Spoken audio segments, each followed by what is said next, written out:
Salut les bigleux, alors aujourd'hui je vous présente Schotten Totten, c'est un petit jeu de cartes sympathique qui a été créé par un auteur allemand qui s'appelle Rainer Knizia et ce jeu est édité par Edge.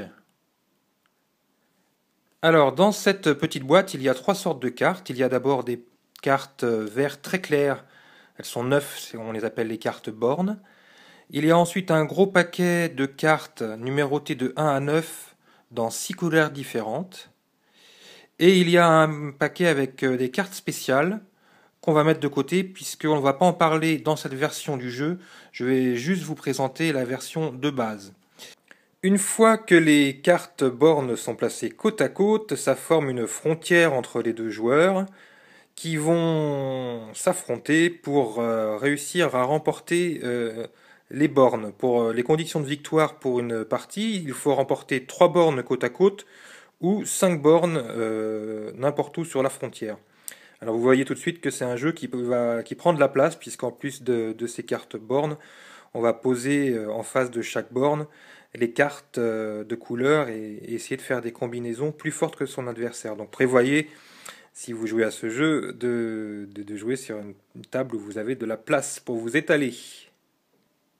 Alors les cartes de couleur, elles représentent en fait des Écossais en kilt, celui-là avec une cornemuse, qui vont partir au combat contre le clan adverse et tenter de remporter un maximum de bornes de la frontière.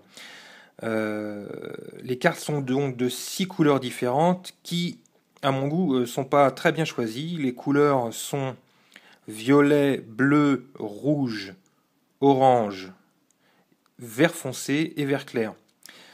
Je dis qu'elles sont pas très bien choisies parce que c'est vrai que les malvoyants et les aveugles, quand ils ont un jeu avec des couleurs, nomment leurs cartes, marquent leurs cartes, que ce soit en braille ou avec un marqueur pour bien reconnaître les couleurs. Et donc là, en l'occurrence, violet, vert foncé et vert clair, ça fait 3 fois V. Alors vous voyez, celle-là, c'est une carte verte, donc en bas de la carte, entre les deux chiffres, qui sont à l'envers puisque c'est le bas, j'ai mis V. Mais évidemment, je ne pouvais pas mettre V pour violet et V pour vert clair. Donc, j'ai choisi d'appeler les verts clairs noirs. Donc, toutes les cartes vert clair ont un N en bas. Et les cartes violettes, pour les différencier des cartes vertes, j'ai utilisé la deuxième lettre. J'ai donc des cartes violettes. Et j'ai mis en bas des cartes un I. Bon, je vous ai parlé de couleur des cartes. En fait, c'est surtout la couleur des cartes, elle est matérialisée par la couleur du chiffre. Donc, selon les personnes, on n'est pas tous égaux quant à la perception des couleurs. Et il y en a certains d'entre vous, peut-être, qui n'auront pas besoin de marquer la couleur. Ou certains d'entre vous qui, au contraire, auront besoin de marquer à la fois la couleur et le chiffre en bas de la carte. Moi, j'ai pas eu besoin sur la plupart des cartes. Les seules cartes là qui me posaient problème, c'est les cartes orange, donc avec les chiffres écrits en orange sur fond blanc. Dans certaines conditions de luminosité, j'y voyais pas assez, donc j'ai repassé le chiffre au marqueur noir en haut à droite. Voilà, voilà. Alors maintenant, on va voir un autre problème d'accessibilité sur ce jeu. Puisque pour bien jouer, en fait, il faut à la fois savoir ce que l'on joue, mais il faut aussi savoir ce que son voisin a joué. Et c'est assez embêtant de ne pas être autonome dans ce genre de jeu et de devoir toujours demander est-ce que tu as joué le 3 orange et est-ce que tu as joué le bleu numéro 8.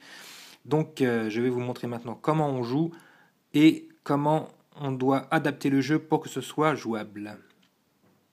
Donc, comme je vous ai expliqué, il y a donc la frontière, de part et d'autre il y a les deux joueurs, et on va au fur et à mesure du jeu poser des séries de cartes en face des bornes pour essayer de remporter les bornes. Alors là par exemple j'ai posé 2-3, et mon adversaire en face, 2-3 de deux couleurs différentes, et mon adversaire en face a posé un 3 et un 4 bleu. Et évidemment, de là où je suis, quand les cartes vont s'accumuler, c'est carrément impossible de savoir ce qu'il a joué. Donc j'ai une petite astuce à vous proposer pour pouvoir être totalement autonome sur ce jeu sans demander à votre adversaire ce qu'il a posé comme carte. J'ai acheté des jetons noirs qui sont des jetons empilables comme les jetons de poker. L'avantage, c'est que vous n'aurez pas des jetons qui vont traîner partout sur la table et vous pourrez rapidement prendre la pile de la couleur qui vous concerne.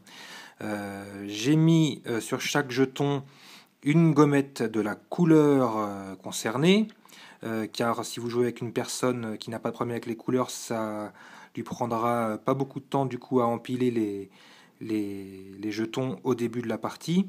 Et si vous, les couleurs vous posent un problème, et bien j'ai mis au dos la lettre, donc là la lettre O, qui va vous permettre soit de trier les jetons en début de partie, soit d'être certain de la couleur de la carte que votre adversaire a jouée, une fois que vous allez consulter les jetons en cours de partie. Dans le cas de figure que j'ai présenté juste avant, où mon adversaire avait mis un 3 et 4 bleu sur la borne, et bien là on a posé donc les jetons 3 et 4 bleus, et du coup j'ai pas besoin de lui dire et au fait qu'est-ce que tu as joué en face de moi, je peux discrètement prendre les jetons et regarder, le 4, quelle couleur déjà, oui bleu, ok, et reposer ça sur la borne. Voilà. Évidemment, si les deux personnes qui y jouent sont toutes les deux déficientes visuelles, on ne va pas mettre les jetons sur la borne, puisqu'on ne saura plus qui a joué quoi. Mais à ce moment-là, vous mettez les jetons correspondant aux cartes de votre adversaire sur vos propres cartes. Comme ça, vous avez sous votre nez vos cartes et les cartes que votre adversaire a jouées. Une fois ce petit point d'accessibilité réglé, je dirais que le principal problème d'accessibilité de jeu, c'est le nombre de cartes qu'il va y avoir sur la table. Donc il faut vraiment une table bien dégagée. Pour les malvoyants, c'est déjà un petit peu fastidieux d'avoir un jeu comme ça où il y a autant de cartes. Donc j'ai un gros point d'interrogation par rapport aux personnes aveugles. Est-ce que c'est jouable ou pas? À vous de me dire, je connais pas de système pour le moment qui permette d'organiser proprement autant de cartes sur la table, peut-être avec un système de casier ou avec une planche avec des marquages, des lignes en relief dans lesquelles on pourrait mettre les cartes. Parce que c'est vrai que sinon, si on s'avance et qu'on y va à tâtons sur les cartes, ça peut vite être le foutoir vu le nombre de cartes qu'il y a. Donc n'hésitez pas à partager vos astuces sur le site d'Accessi Jeux. Et c'était la présentation de Shoten Totten. À très bientôt pour une nouvelle vidéo.